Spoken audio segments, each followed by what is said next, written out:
baby blue. Yeah, those baby blue.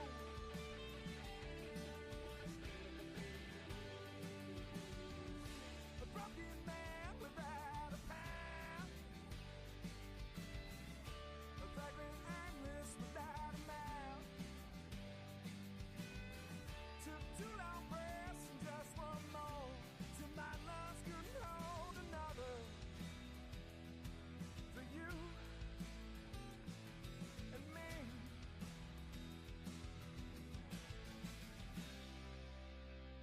And those baby blues. Yeah, those baby blues.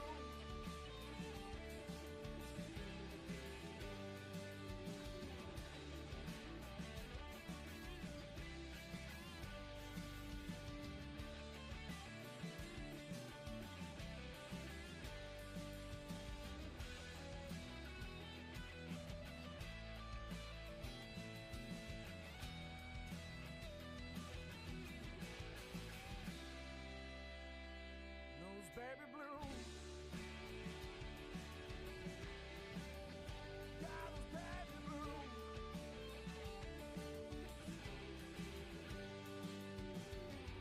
A broken man without a path. A vagrant aimless without a mouth. Some kisses your cheek and then grazes your neck. Makes my lips so damn jealous. For you and me.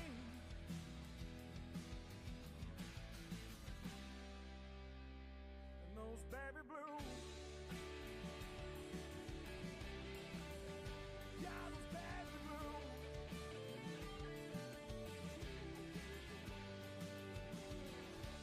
Take my picture with you when you go out west. Those baby blues.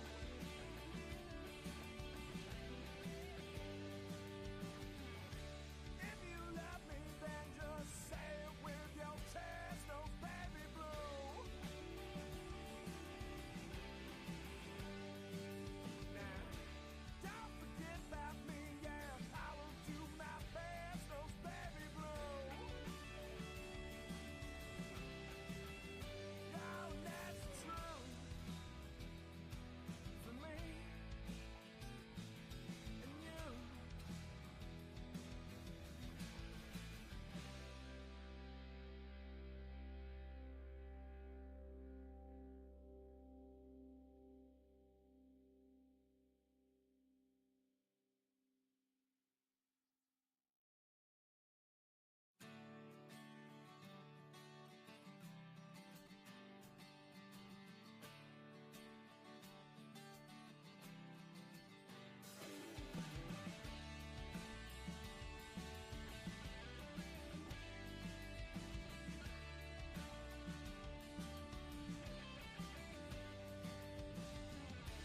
Take my picture with you when you go out west.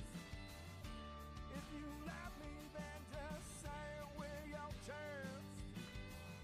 But don't forget about me, yeah. I will do my best, and that's the truth for me.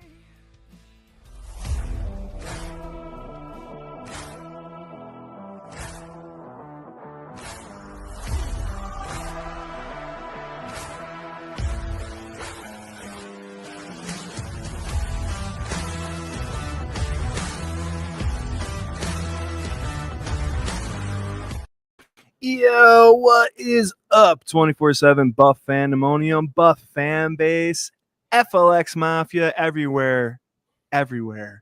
Bills Mafia. It is 7:04 p.m.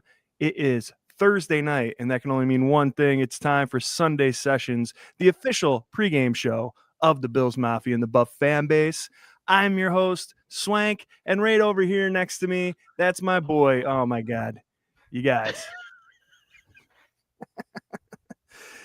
If you have ever listened to content, throw it out the window. It's in the garbage. This man's voice is like sitting next to a babbling brook, just calming you to Calming, sleep. soothing waters. Just these soothing waters of information and takes just washing over you while you're like, well, I am just so much more turned on and B, more knowledgeable about the Buffalo Bills. Hey, I like it. I dig Listen, it. my I dude. can check off both boxes, then that's my goal all the time. It's my And guy it works Ryan every Thomas time. from the Thomas Take Sports Podcast. What's up, RT? It works 25% of the time, every time. No, more than that. More than that. That was Paul Rudd Anchorman quote. 80%, I think. 80%. Yeah. What did I say? 25? Yeah. 80%. 80%. What's Yes, going on, RT? man, life is good. Bills are back in the win column from last week. Let's hoping it stays that way. Really excited for tonight's show and ready to talk shop, talk some football, some Bills football against these Houston Texans. Yes, sir. Before we get started, as I said, we are part of the Buff Fan Base Network. We are super proud to be. All of our shows, every show. We're also sponsored by 26 Shirts. Go to 26shirts.com. See what Del Reed and the gang got cooking up over there in the kitchen. Help a Western New York family in need. Look fly. $2.3 million and counting. How amazing to be part of something so great. Go to 26shirts.com. Guys, if you're new to Sunday sessions, and please get in the comments. I see people starting to trickle in here and share the show around. Like I said, we're getting our takes. We're getting that inactive list. That's why we like doing the show. It just dropped. It's right here. Why don't I just put it up while I'm sitting here talking? You know what I mean? There we go. Fire away. There it is. I'll read off the inactives. We love this chart. It's from Buffalo Bills PR on X because not only do they give you the inactives, they give you the full 53-man, everybody who's playing today. Right off the get, I'll read it, and I'll throw it to you, RT. Inactive. Sure. The first number on this inactive list, number 0, Keon Coleman for the second week in a row, healthy scratch. We got Curtis Samuel, which we knew about. Jamarcus Ingram, newer name on the list, I guess, but not active today. Fedarian Mathis, which we suspected. Chase Lunt, who is a usual suspect, and Dalton Kincaid, who we already knew was going to be out. I'm going to throw it right to you, RT. Come on, give me that Keon take. What are we doing? What's it mean? What do you think about it? It looks like only 5 active wide receivers today, by the way. Yeah, 5 active. I believe it's the same 5 active outside of Curtis Samuel, I should say, that was active last week. Like the 5 that are active, it's 5 that are active today. Last week, it was those 5 and Curtis Samuel. I could be wrong, but I think I might be right. Was Elijah active last week? I thought maybe not. Maybe that was the one that they swapped. Nevertheless, I'm sorry, because breaking Hardman is on IR. Hardman was Hardman was the other one. That's what threw me off.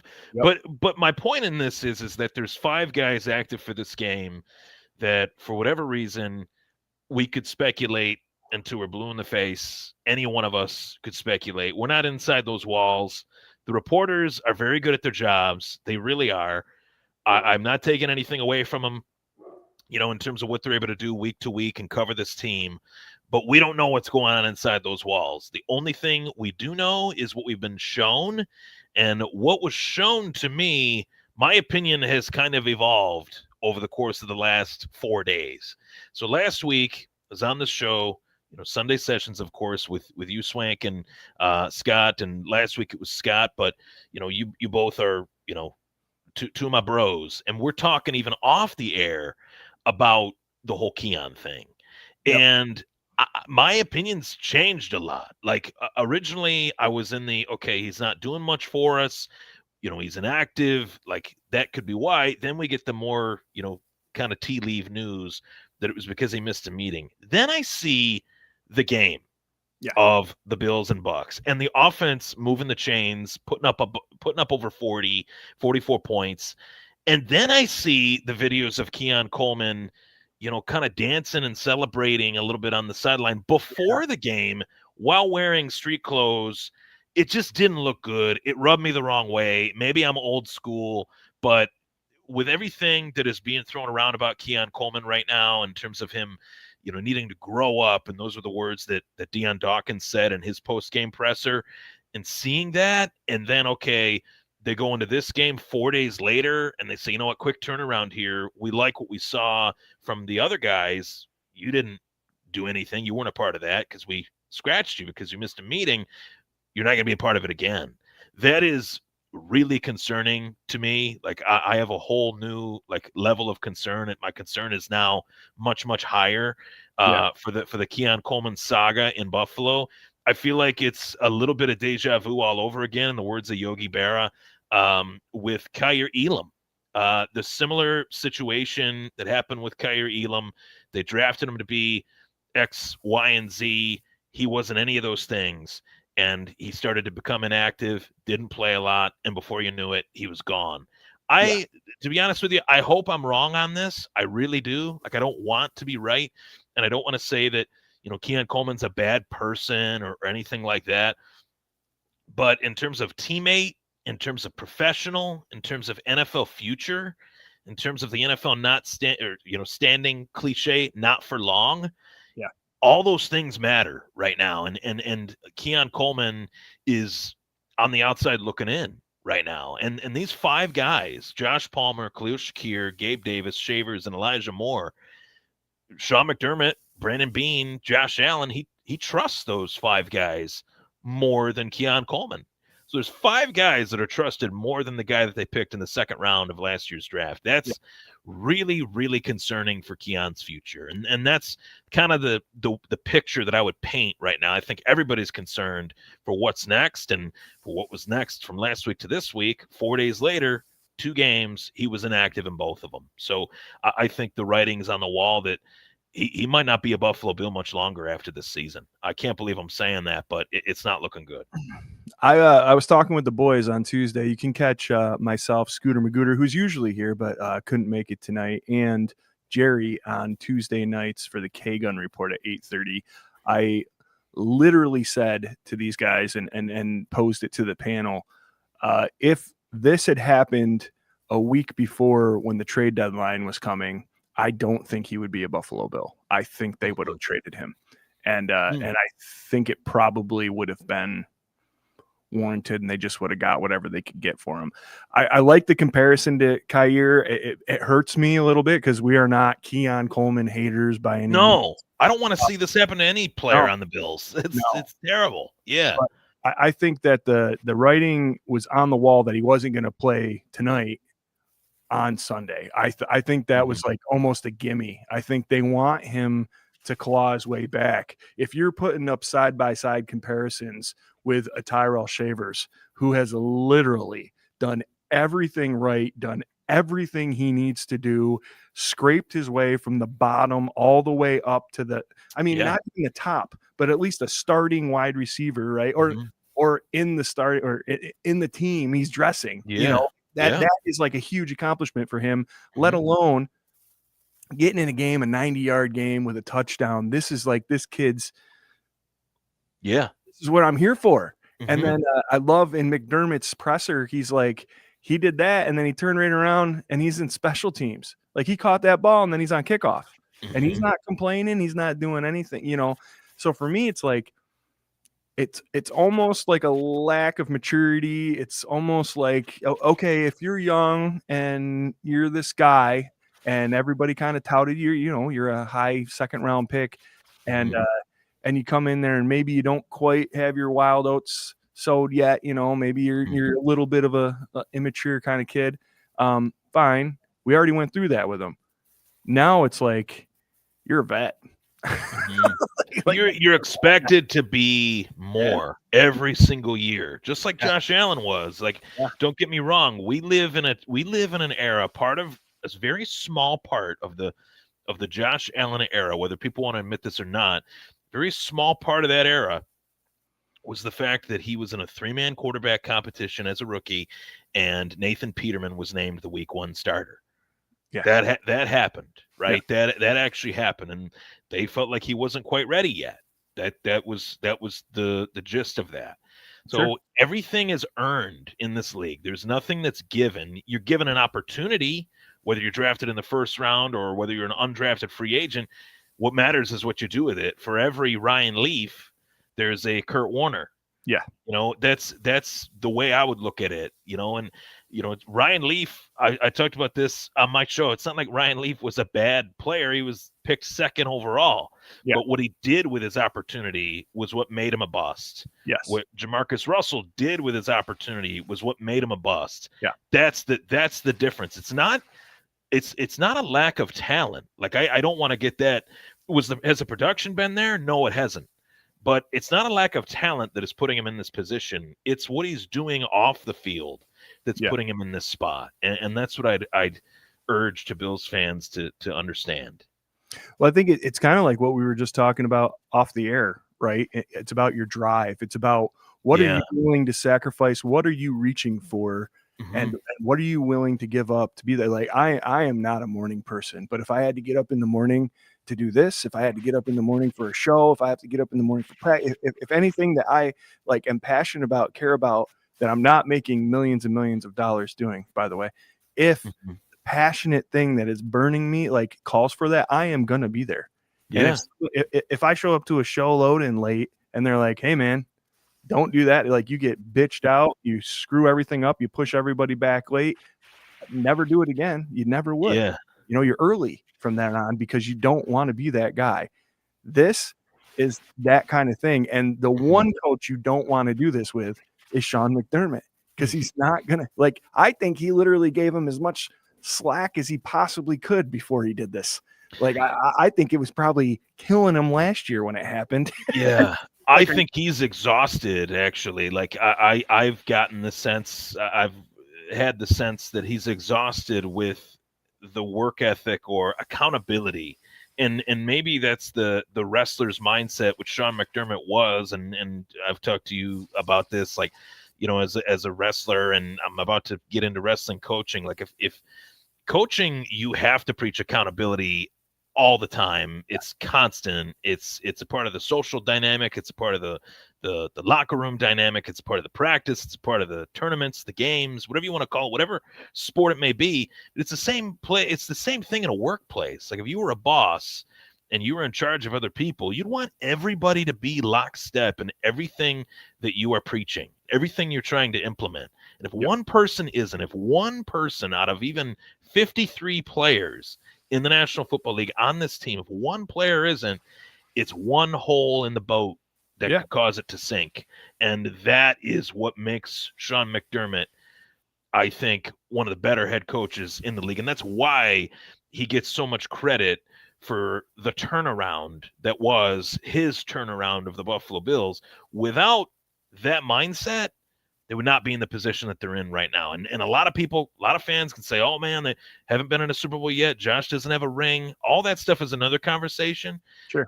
This is this conversation. This is accountability, being a pro, being a teammate, and being a leader. And right now, Keon. Yeah, I did that all week last. Yes, subliminal, because it's so subliminal. It's almost like history repeating itself. I hate to say it, but Keon is not any of those things right now, and that's why he's in the position that he's in. And I hope to see it turn around. I would like to see it turn around. No one wants this, but it's the situation at hand. 100%. I think the whole culture thing gets thrown around a lot. Some content creators make fun of it, like, oh yeah, the culture. Like, if you look what has been cultivated here, the fact that these players that not only have left want to come back, you got big name free agents that want to play here. This is a serious thing.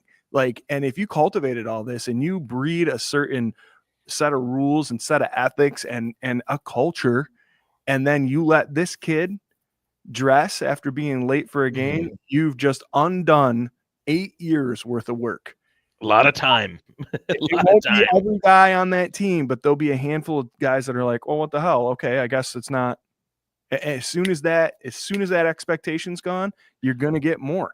And you can't have that, especially on a national football team. You can't have it at this point of the season. You can't have it with this roster. I mean, with this quarterback. Yeah. You got to have 100% all the time. So we'll get off it. I know it's been 20 minutes on Keon now, but it's a big thing, man. It's a huge deal. Yeah. You're looking at literally your ex that was supposed to be the guy. And as soon as Josh Palmer came back, I mean, I think we all knew that he was going to get booted and moved over across the hall. Yes. No, I don't think anybody realized that he was going to get benched because of this disciplinary thing, but you have guys that are now stepping up. And another thing, just briefly, RT, because man, we are going to take the whole half hour on this, but I was talking to the boys on Tuesday, two Tuesdays ago. This wide receiver core, even though we didn't go, we didn't get the guys we wanted to get, we didn't get these big name wide receivers. You're looking at this team and these starting wide receivers. This is a completely different look than we had 2 weeks ago. These are guys that teams don't know about. They don't know what this whole dynamic is, except for now against Tampa Bay, and that dynamic is 300 plus and 3 touchdowns. So yeah, I think it's huge. I love it. Yeah, I do too, and I like that it's a little bit of us against the world. They don't have a wide receiver one. They don't. There is no wide receiver one. There hasn't been a wide receiver one. The guy that they thought could be didn't pan out yet, right? So iron sharpens iron. They got the best quarterback in the world, one of the best running backs in the world, and a fan base behind them unlike any other. So let's see what that does. Absolutely. All right, guys. Let's move on real quick. It's 7:20 again. We're part of the Buff fan base. We're gonna hit it at a hot 7:30 because I got a dinner upstairs waiting for me. But me too. Let's go real quick. Can you give me a hot minute on what you think this offense needs to do tonight against the Houston Texans in prime time down in Texas to get her done? Well, when James cooks, everybody eats. I'll put up a homer tag right here by my boy Jared Reed. Okay, all right. Great minds think alike. So the run game opens up the pass. What's the best way to attack a defense, especially one that's a little bit overzealous towards getting to the quarterback? Say we're going to take the quarterback out of the game that we have, even though he's the MVP. We got like a co-MVP situation here this year with James Cook and the level that he's playing at right now. Josh Allen, pitch, toss, counter, James Cook all day long early in this game to set the tone and to wear down this very aggressive Houston Texans defense. Use that aggressiveness against the Texans, force them to stop the run, to open up the pass. The run game does open up the pass, despite what the analytic people say. The run game does open up the pass, and the pass can open up the run game. You can use the players in the run game in the passing game as well. James Cook, they did that a little bit. They did that a lot with Ty Johnson last week. I want to see more of that. I want to see small plays for Yak. That's what I want to see this offense continue to implement, and a little bit of Khalil Shakir would fall in that too. Cook, Johnson, Shakir. I like it. The thing that I went through with this offense on Tuesday, balance, that word that everybody hates to say. I want it to be balanced. I 100% agree with you. I think James Cook, establish that run, get physical in the trenches. This team, if it has a weakness, it is there. It's that run game. And you have, I want to say, the best running back in the league. I know Taylor's on a tear right now, but our guy James Cook is going to go over 1,000 yards. 1,000 yards, and we're what, week 13? Is that what it is? 12? 12. Yeah. Week 12, you're gonna have 1,000-yard back. When's the last time that happened? Bills Mafia, It's been a while. It's been a while, man. Yeah. So I think absolutely wear them down, but do not be afraid. Take those shots. I loved that they targeted Hardman right off the get last week. I loved that they didn't let up. I thought it was going to be a little Joe Brady trickery, like, we got this fast guy and we bombed it down. I did too. And all of a sudden, dude, what was it? It was a missile show, man. He was sending piss missiles all damn day, and it doesn't need to be that. But as you said, man, the run opens up the pass opens up the run. To me, it's all one big beautiful machine. So if you can get that going, and you can make them not know if they have to cover deep because you throw one on a second and short deep to keep them honest, because you broke out 7-8 yards on first down, like with a nice Cook run, and then you got a third and short anyway. What are they going to? They either got to cheat up or forces them to have to choose a lot too, and that's when the Bills are successful, when they force the opposing defense to choose who to cover or choose how many men in the box, how many men out in coverage. I really am excited to see the 5 wide receivers and the 4 running backs, Reggie Gilliam included, running back, fullback, tight end, Reggie Gilliam, the jack of all trades, get in there and let that be the tone setter early in this game. First possession, if Buffalo receives the ball first, if they lose the toss and Texans defer, I want to see the Bills run it down the Texans' throats in the first drive. Oh yeah. Yeah. 100%. What do you think, other side, our defense against this somewhat depleted Houston Texan offense? It seems like, to me, if you're taking Nico out, you got her. Yeah, I would agree with that. Nico Collins is, like, I would say, one of the more underrated wide receivers, under 26, 27, maybe even younger than that, to be honest with you. But Davis Mills is in there tonight. I think that's a huge advantage for the Bills. He's not going to extend many plays. He's not known as like a mobility threat, which the Bills have played a lot of those. Even Baker Mayfield's got a little bit of shake and bake. You know what I did there? Shake and bake in his game. Shake and bacon. But yeah, the fact that he'll be kind of a stationary Bledsoe-esque pocket passer guy is good for the Bills, because I think this is an opportunity for the Bills defense in particular to kind of get right, set that edge, man. When the rushing offense of the opposing team tries to run those toss plays that we run really well, they run them better against us than we do against the opponent, and that's got to flip. That's got to change. Set the edge. Linebackers, Matt Milano, Dorian Williams, Bernard, all of them, be on your P's and Q's. Like, that's the play that really has burned the Bills, and not with guys that you'd think, not with, the elite of the elite running backs. It wasn't Bucky Irving who was running all those yards last week. It was even White. It was Sean Tucker, third stringer. I couldn't believe that. That was really frustrating for me. I made the post that they're making every running back look like Barry Sanders every week. It's got to stop. This has got to be the night, Thursday night. A lot of eyeballs on these Thursday night games now, more than ever, with Amazon Prime. So, yeah, it's got to stop. I literally just knocked my contact out of my eye. I saw that. I'm like, are you all right, man? Are you good? I'm good, dude. That's all good. No, I 100% agree, man. I was saying on Tuesday, same deal. I don't care if for the whole first series you sell out to the run and let our amazing secondary, our top 3 in the league secondary, man, go ahead. Yes, please. Sell out to the run. Please, and God. They yes. cannot do what they did to you all the first 2/3 of the season. Let's go shut it down. If you do that, you make that stand, and I cannot believe for a second that McDermott is not in that room being like, we need to stop the fucking run. Like, we need to do this right now. So, I would be fine with it.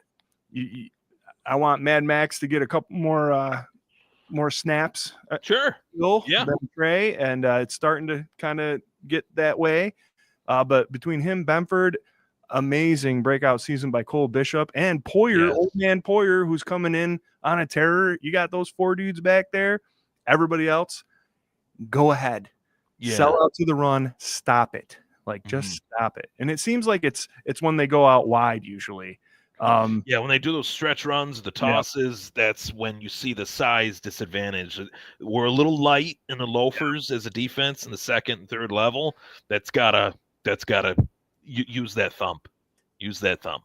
Yeah, and that's something that Scooter always talks about too. The size of our linebacking core, they're more athletic. Even the D linemen minus Walker, but like, D linemen are a little more athletic than bulky. So definitely something that I think is going to have to be addressed in the offseason this year.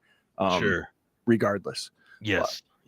All right, guys. It's 7:29. We got to go. Woo! Go ahead, RT. What do you got for an X Factor and a score prediction? Give it both to us. Yeah, so X Factor, I'm going to go Khalil Shakir. The Houston Texans have a inactive list out as well. Their slot corner is out. The slot corner that's in is a name that it keeps falling out of my head, and I apologize. But basically, we don't need to know his name. because he's really bad. He's really bad. He's so bad. That's why we don't know his name. He's so bad that Isaiah McKenzie put up a career day against him the last time these two teams played against each other. So I'm thinking that Khalil Shakir, he's got a lot of motivation. He's a new father, a new dad. He's a mensch for his guy, Josh Allen. I think Khalil Shakir is going to have 8 catches today, 100 yards, and a touchdown. It's also going to help me in that pesky K-Gun Fantasy Football League. Shout out to Corey Blaine, knocked me down a notch in the lost column. But he learned from he's about to get me this week too. So he learned from the best though. It's you and I. So. Yeah, that's right. What do you got for a score? Score prediction as well: 34-17. Buffalo on a win streak, heading into a nice Zen-like break. Oh, an 8-3 with only a half a game behind the old Patriots. I love that. Patriots turning around, looking around their shoulder. Here comes Josh Allen. Here he is. He's been here before. What's happening? For me, ladies and gentlemen, my X factor tonight, I'm going to go with that DN play, and I'm going to pick a guy who I think needs to start having more of these games like we've paid him for, and I'm going with Groot. I love Greg. Oh, okay. And I think he's going to be a big part of that setting the edge, hitting that run game up. I also think I want to see my guy get at least a sack tonight. Can we do that? Let's get him in there and stomp out this lame rushing attack, which it seems like even if you have a lame rushing attack, we will make you look like Barry Sanders. That is something that we've been doing this season. Let's shut that down right now. Oh, it's awful. It's been rough. Yeah, dude, it's been rough. But yeah, it's my guy, Groot. And score prediction wise, man, I'm going to go a humble 28-13. Let's just right the ship and have a nice overall game. And I want to see Joshy sitting. I want to see him sit in the last half of the fourth. Get Mitchie Tribbs in there. Let's go. Yeah. Yep. I like it. Yep. Corey says Bishop pick 6. Jamie says gonna go eat. Gonna be a great night. Hell yeah. I got to throw this one video up here, our guy Corey. It's a minute long. I'm a little late. Here we go. 33. And a 3-man rush from the Bucks. Allen buys time. He's going to toss it downfield. Jesus Christ. We're going to need some more of that today. What's up, Bills Mafia? What's up, 24/7? I'm rewatching the game right now. That play happened to come up, so I decided why not do the Spaghetti-O video now. Last week it worked, so why not bring it back, right? We smacked cheeks last week. Kind of like Corey's doing in the 24/7 fantasy football.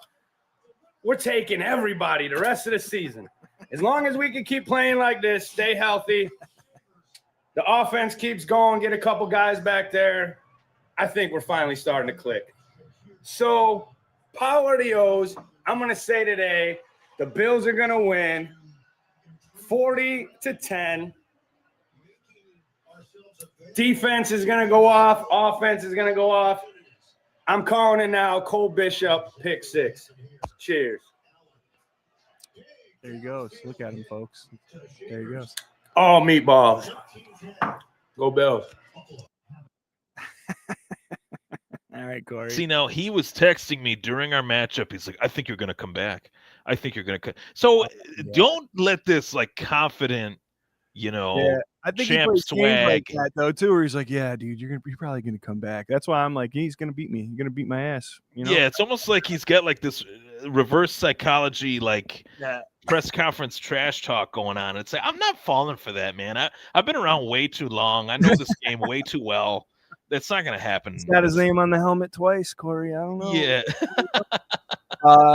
Jamie says, is that a big hat? No, actually, I wanted to tell everybody that is actually a regular size hat. Corey's just got a really, really tiny head. So please, thoughts and prayers to Corey for his tiny head. And the all balls thing, I'll just leave it there. Anyway, guys, here we are, 718 of you. Thanks for tuning in to the official pregame show of the Buff Fan Base Network. This is Sunday Sessions. I am Swank. That over there is RT. He's going to hit you with a final thought and where to find him. I'm going to do the same, and then we're going to get out of here and go eat some food and watch the game. So thank you so much for chiming in and tuning in. And RT, hit us with your final thought. Final thought, of course, we got a lot of football left here. I know that we've had some moments. It was like 2 out of the last 3 weeks we lost, or 3 out of the last 5. If you look at it from the broad, perspective of the season, but a lot of football is left to be played. We're not that far out of it. We win some games. The Patriots lose one. We beat the Patriots. The beast of the AFC East will return, the Buffalo Bills. That is the Buffalo Bills. Don't let that get twisted. There's a lot of season left, and I got a feeling we haven't even seen the best of Josh Allen yet. The fact that he had 6 total touchdowns last week, and people were still kind of saying, oh, he finally put his cape on. It's like, excuse me, finally? Like, he hasn't had a great year this year already. You look at the numbers, MVP. It's better than last year. Better than last season. So Josh Allen, don't let this guy fool you. He's still the best in the game, and we get the chance to cheer him on every Sunday or Thursday or Monday. It's been a great era, and I just wanted to, see a ring. That's what we all want. Plenty of football left to see that happen. So let's be a little bit more upbeat, a little bit more swagger, a little bit more fun, loose, and enjoy watching the game tonight. I love it. Find my post-game show Wednesday at 8, Buffalo Fan Base. There it is, my boy RT. Guys, I want to tell you real quick about something. We have a very, very, very cool event happening at Dirty Jack's in Phelps, New York. This is December 7th for the Cincinnati game, the FLX Mafia meetup. If you're not in the FLX, it doesn't matter. Come hang out. We're going to be doing a live version of this show. We're trying to get this guy over here, RT, to come down all the way from the northern western lands. And we're gonna have beer specials. We're gonna do a raffle for a signed AJ Epinesa jersey. We have giveaways set up. We have a special wing for just 24/7 that's going to be announced and available that day. Yeah, man. And right here. So I did want to say the time has changed on this. The NFL flexed the Cincinnati game to 1 o'clock.